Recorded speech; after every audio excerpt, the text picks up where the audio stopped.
Magandang araw! Ang ating pag-aaralan ngayon ay math at tayo ay nasa ikatlong linggo na. Ang ating aralin ay pagsasabi at pagsulat ng oras sa isang buong oras, kalahating oras at sangkapat na oras gamit ang analog clock. Ako si Miss Edsy, ang gurong makakasama ninyo para sa talakayan.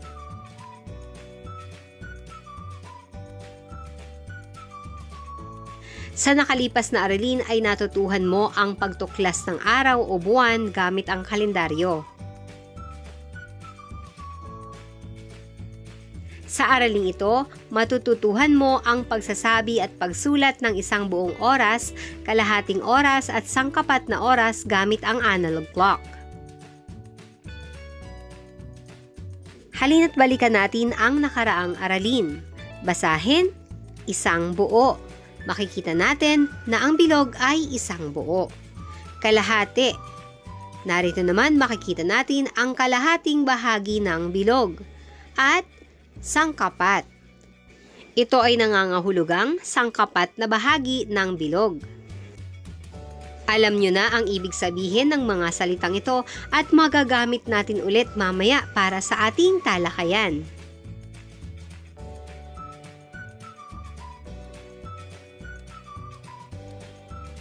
Halina't alamin nating muli kung ano-ano nga ba ang mga bahagi ng oras sa analog clock. Makikita natin sa analog clock na mayroong 12 bilang. Ang unang kamay na ating tatalakayin ay ang kamay na oras. Ito ang maikling kamay sa orasan. Ito ang unang kamay na binabasa sa orasan. At binabasa ang mga bilang ayon sa mga itinuturo nito. Ang isang kamay naman ay tinatawag na minuto. Ang mahabang kamay sa orasan. Ito naman ang pangalawang kamay na binabasa sa orasan. Binabasa ang mga bilang ng tig-5, katulad ng 5, 10, 15, 20, 25, 30, 35, 40, 45, 50, 55. Kapag nakaturo na sa 12 ay o'clock at isinsulat naman ng 2 0. Ang isa pang kamay na makikita natin sa orasan ay ang segundo. Ito ang pinakamabilis umikot sa orasan o analog clock.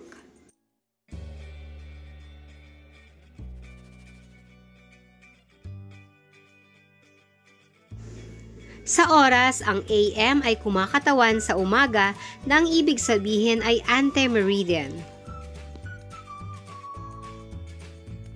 Ang PM naman ay kumakatawan sa hapon na ang ibig sabihin ay post-meridian.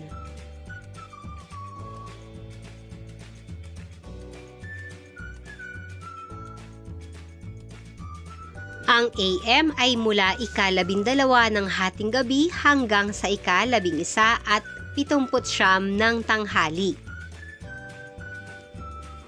Samantalang ang PM naman ay mula ika-12 ng tanghali hanggang sa ika-11 at 59 ng gabi.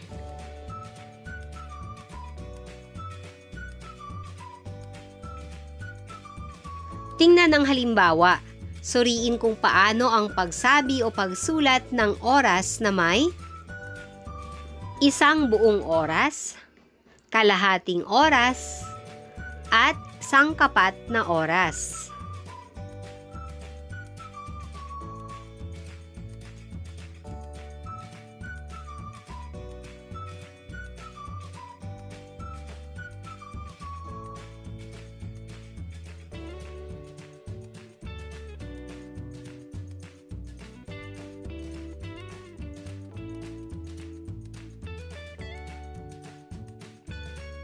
Unahin natin ang isang buong oras. Ang isang buong oras ay may katumbas na 60 minuto. Masdan mo ang analog clock. Saan nakaturo ang maikling kamay ng orasan? Tama, ito ay nakaturo sa ika-2. Kaya isusulat natin sa oras ay 2. Saan naman nakaturo ang mahabang kamay ng orasan? Magaling! Sa ika-12 na may katumbas na 60 minuto. Paano natin ito isinusulat? 2 0. Kung halimbawa na ang oras natin ay sa hapon, ilalagay natin ang PM. Paano natin babasahin o sasabihin ng oras? Ika-2 ng hapon. Halimbawa,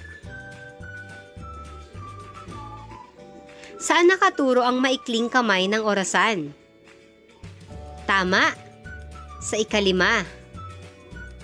Paano natin isusulat? Sulat ang 5 sa oras. Saan naman nakaturo ang mahabang kamay ng orasan?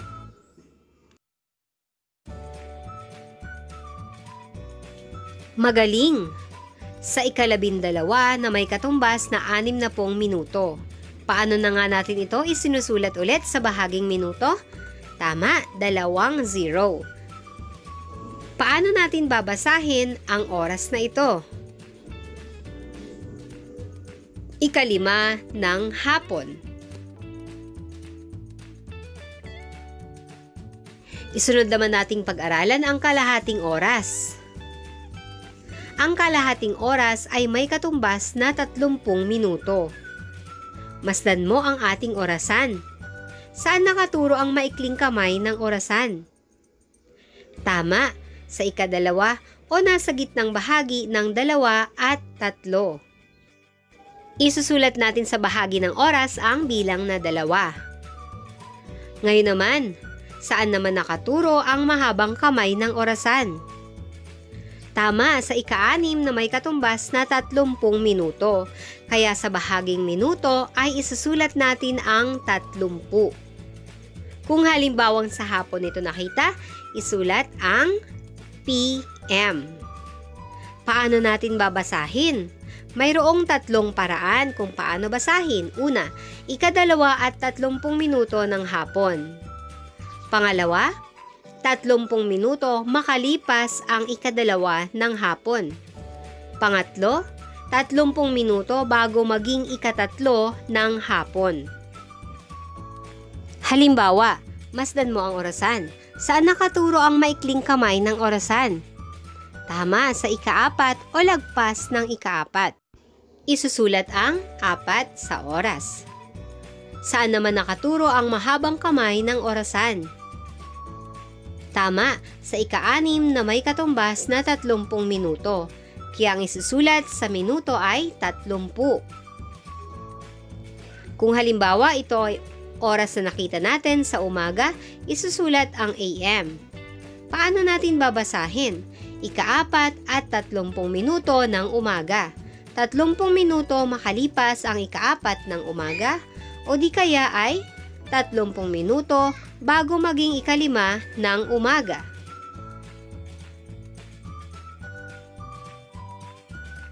Sangkapat na oras. Ang sangkapat na oras naman ay may katumbas ng 15 minuto. Saan nakaturo ang maikling kamay ng orasan? Tama, sa ika-2. Saan naman nakaturo ang mahabang kamay ng orasan? Magaling! Sa ika-3 na may katumbas na 15 minuto. Kung halimbawang ang oras na ito ay nakita sa hapon, isusulat sa PM. Paano natin basahin? Ika-2 at 15 minuto ng hapon. 15 minuto makalipas ang ika-2 ng hapon.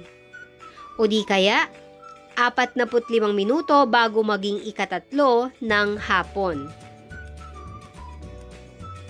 Halimbawa, ang oras ay ika-7, minuto 15.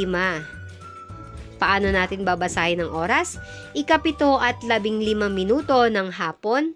15 minuto makalipas ang ikapito ng hapon o di kaya 45 minuto bago maging ikawalo ng hapon. Tandaan, isang buong oras ay may katumbas na 60 minuto. Ang kalahating oras naman ay 30 minuto. At ang sangkapat na oras ay 15 minuto. Ngayon ay dumako na tayo sa mga pagsasanay. Anong oras ang inyong nakikita sa ating analog clock?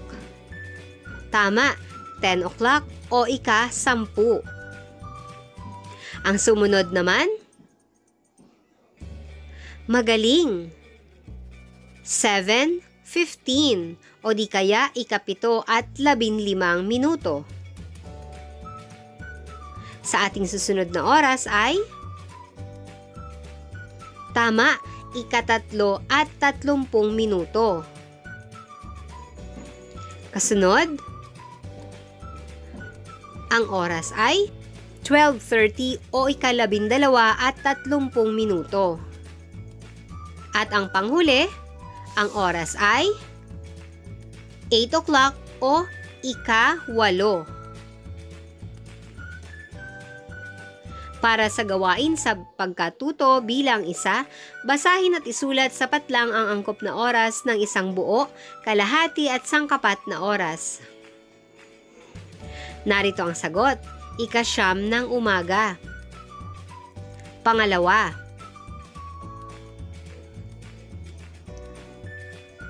narito ang mga sagot.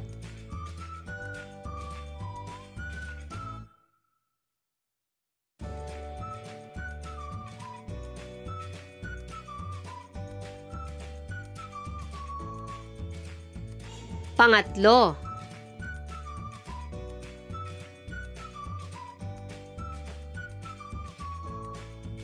narito ang mga sagot.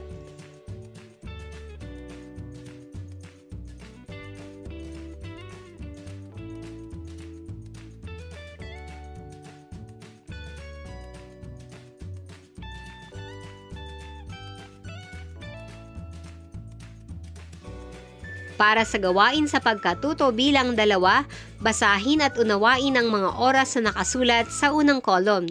Iguhit ang analog clock sa inyong kwaderno.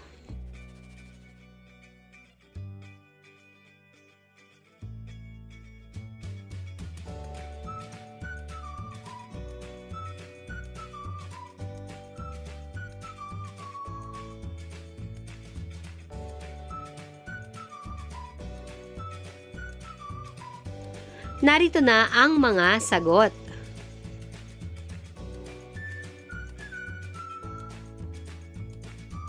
Dito na nagtatapos ang ating talakayan para sa araling ito. Maraming salamat sa pakikinig mga bata. Hanggang sa muli, paalam!